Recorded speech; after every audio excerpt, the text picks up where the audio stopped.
Recently coached the WNBA All-Star Game. You spent some time with Caitlin Clark. Best coaching job ever. Best coaching job Best ever. coaching job ever. Cheryl Miller just destroyed Sheryl Swoopes in a way no one saw coming. The Hall of Famer, one of the greatest to ever play the game, didn't just defend Caitlin Clark, she called out the hypocrisy, the misinformation, and the non-stop criticism that has surrounded the young star. For months, Sheryl Swoopes has been on a campaign against Clark, making outrageous claims, twisting narratives, and downplaying her impact. But Miller, she wasn't having it. She stepped onto the All the Smoke podcast and torched Swoopes' arguments, putting every critic in their place in just 2 words: big dummies. But that wasn't even the most shocking part. Miller's first-hand experience with Clark at the WNBA All-Star Game changed everything. She saw something in Caitlin that made her rethink what's next for the Indiana Fever, and her revelation sent shockwaves through the WNBA. So why was Miller's response so devastating? What did she see in Clark that her critics refused to admit? And what does this mean for the future of the Fever? Let's break it all down.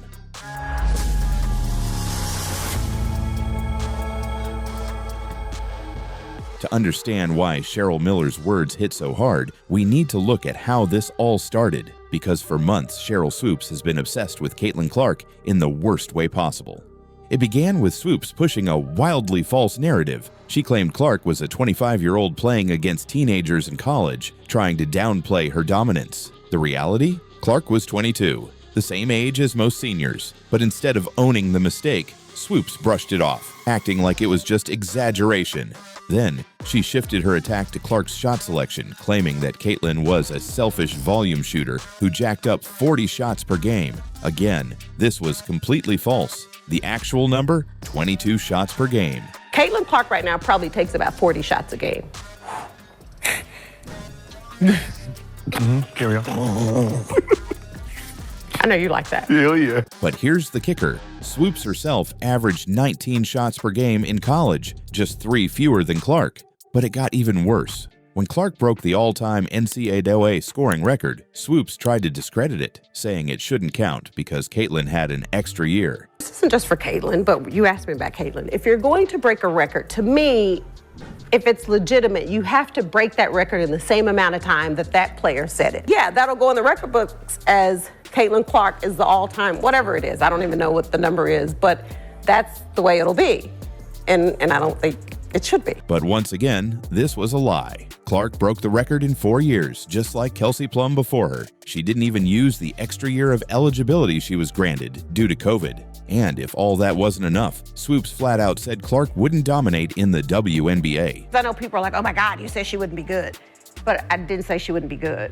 What I said was I didn't think Caitlin or Angel would come into the league and dominate immediately, which I don't think either of them did. But the moment Caitlin led the league in assists and won Rookie of the Year, suddenly, Swoopes went silent. Respectfully, there is absolutely no way, even when we're trying to sit here and play semantics about dominating, there's no way that anyone could ever leave this season in saying that both Caitlin Clark and Angel Reese didn't dominate. You would have to further explain what dominance means for you to not sit here and say that a player who is leading the league in assists while averaging 19 to 20 points didn't dominate that season. At every turn, Swoopes tried to tear Caitlin down, and when she got called out for it, she backpedaled, acting like she was just being honest. But what made it worse? She did this while sitting on Angel Reese's podcast, acting like she wasn't biased, while continuing to throw shade. And the basketball world took notice. Eventually, the backlash was so strong that Swoopes was pulled from broadcasting an Indiana Fever game. She was replaced by Nancy Lieberman, who immediately called out the nonsense, saying, "You can have your own opinion, but you can't just make up stats. Facts matter." However, 24 years old, she was a fifth-year senior. Right. She was taking 40 shots a game. Her records were illegitimate. And I got off the treadmill and I called her as a friend. And I said, you know, you can say whatever you want. You can have your own opinion about anybody, but you do have to get the statistics right. I mean, facts matter.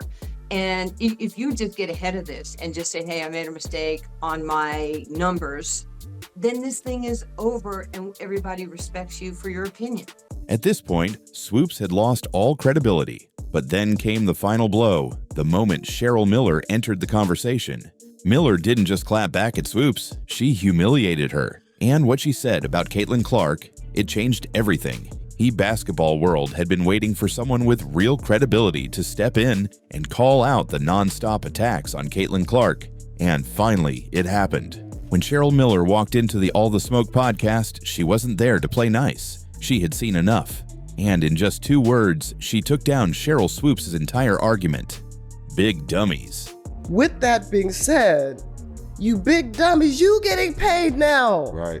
Everybody now with has an opportunity to pull up their chair and have a seat. That was Miller's response to the critics coming after Caitlin Clark, and the studio erupted. But Miller wasn't done. She laid it out clearly. Caitlin Clark wasn't handed anything. She earned everything through relentless work. And the idea that she's overhyped, Miller completely shut that down. You can't tell me if that door had swung the other way. If she wasn't living up to the hype, people wouldn't be waiting for her to fail. Look, as much as she was given, you can't tell me if that door would have swung the other way where she didn't live up to the hype. Right. Come on, folks are still waiting for her to fall. Exactly. Come on. Yep. So, with that being said, you big dummies, you getting paid now. That's the uncomfortable truth. People wanted Caitlin Clark to fail. They wanted to see her struggle so they could justify their hate. But Clark didn't just survive her rookie season, she thrived. And Cheryl Miller, one of the greatest basketball minds ever, made it clear. Clark's presence has made the entire league better. And here's where it gets even crazier. Miller wasn't just talking as a former player or a media personality. She had firsthand experience coaching Clark at the 2024 WNBA All-Star Game. Holy smokes. What an opportunity. And I was excited, like really, really excited, till I found out that the team I'm coaching wants to beat the brakes off our Olympic team. I'm like, okay, the pressure's on. So now we got a game, folks. We're going to have a game, but it's been fantastic. She saw what Clark could do up close, and it changed everything. Miller admitted that even she didn't fully understand how good Clark was until she spent time with her. Recently coached the WNBA All-Star Game. You spent some time with Caitlin Clark. Best coaching job ever. Best coaching job Best ever. coaching job ever. Being around Caitlin Clark, how was the experience with her? She's such a big star. The sky's the limit for her. To be around her, just talk about the type of person she is and how much she loves the game. I'm going to be honest because it needs to be said. I can relate to that young lady, and I felt for her. Mm-hmm. I know what it's like to be hated. I know what it's like to be a black woman and hated because of my color. Watching her pass, I didn't know how talented she was and how well she sees the game. Defensively, a lot better than I thought. I had to give her credit. Watching her pass, and I didn't know how talented she was and how well she sees the game in a 3D version, thinker. Defensively, a lot better than I thought, and gave her credit for. So watching her and just spending a little time. And one thing, guys, that I've learned is to step back and let these kids be themselves. And that's where Miller separated herself from the critics. Instead of pushing false narratives, she actually took the time to evaluate Clark's game and what she saw. A player with elite passing, vision, and leadership, the exact skills needed to build a championship team. But Miller also revealed something even more shocking. She knew exactly what Clark was going through. I know what it's like to be hated. Miller opened up about how, as a dominant black woman in basketball, she had also faced resentment and backlash in her career. And for the first time, someone with real credibility said what needed to be said. I can't imagine this young lady, I don't want to use hate, but despised. And people just having, she brought some on herself a little bit because she's cocky for a good reason. Confident. And I love that about her. But to watch the dynamics and the media, they had their narrative. And I was pleased and proud to see the narrative wasn't the truth. Clark isn't hated just because she's a great player. She's hated because of the media narratives surrounding her. The media built her up to be the face of the WNBA, and instead of embracing that, some of the league's biggest names tried to tear her down. But Miller wasn't having it. And what she said next about Caitlin Clark, it left the entire basketball world stunned. Cheryl Miller wasn't just impressed by Caitlin Clark. She saw something bigger, something that could change the future of the Indiana Fever forever. You can set a screen for Caitlin. Caitlin don't need a screen. Caitlin's got great handles. The one thing that I don't think people really appreciate about that young lady's game, she can pass the ball. She can't pass. She got great assists. She The bounce pass is powerful. which is almost non-existent in the game. After coaching Clark at the 2024 WNBA All-Star Game, Miller had one major takeaway. This wasn't just about one great player. Indiana was building something special. Miller said it herself. Indiana has a very, very bright future. And people that came well before today's game, they were skilled. They were incredible. The spotlight is now enhanced, and give these women credit. They have certainly elevated the game. But there are some truly, truly great players that could play today that played yesterday. And you know what? And I love the way that you said piggyback, because in no way, shape, or form am I not appreciative of where the game is at and the exposure, because we get exposure.